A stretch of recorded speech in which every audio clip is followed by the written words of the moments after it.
Francuska za 40% povećala uvoz tečnog gasa iz Rusije.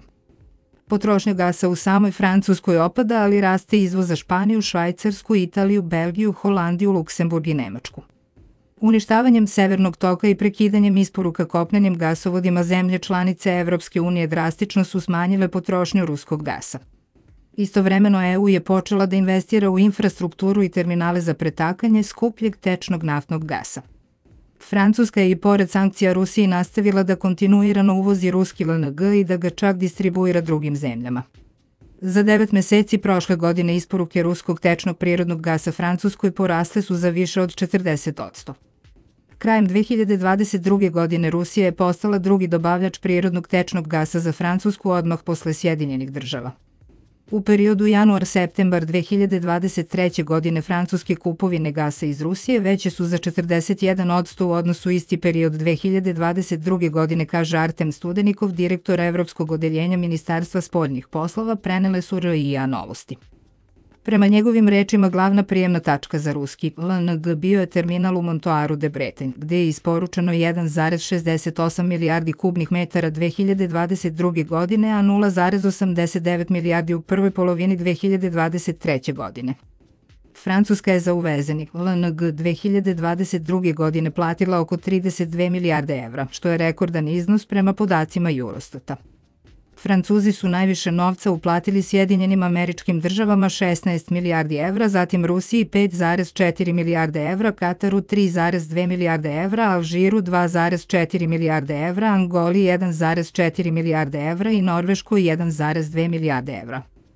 Francuska ne samo da uvozi ruski LNG, već je obavlja i pretovar ruskog LNG-a namenjenog drugim tržištima.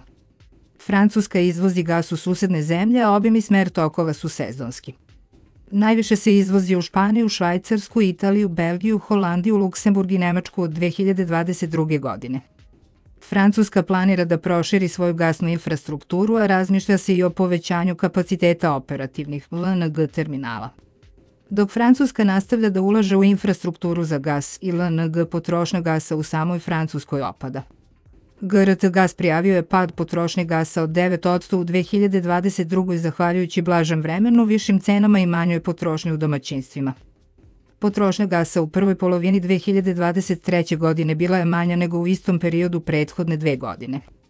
Na osnovu podataka Eurostata, potrošnja gasa u avgustu 2023. pala je na 10-godišnji minimum ispod potrošnje u avgustu 2021. godine, kada je na ekonomsku proizvodnju uticao COVID.